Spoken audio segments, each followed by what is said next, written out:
So guys, today I'm gonna teach you how to create post list in RTMKit. So first of all, you need to install RTMKit in your plugin. RTMKit,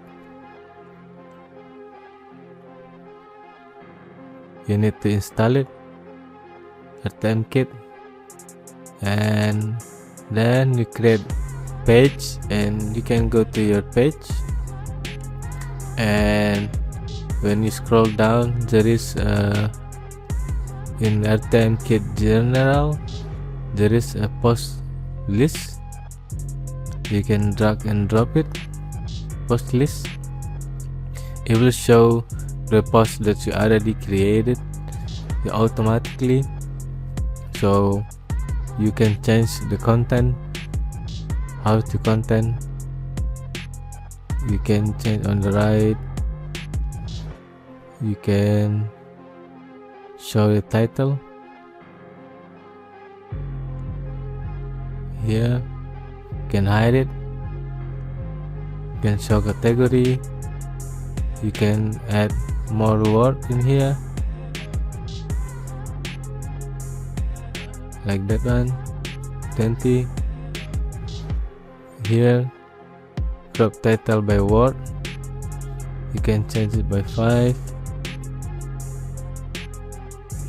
by 3 is okay. Then you can change query 3 or 5, and you can change metadata as well. Here add comment, it will show in here comment, and for the icon you can change the icon as well. For the icon that your account custom icon, and here there is read more, you can show the read more, and you can add an icon. Yeah, much better. Here's the hover. Yeah, you can make sure that you can download the RTMKit first, so you can have this RTMKit general for post list. And thanks.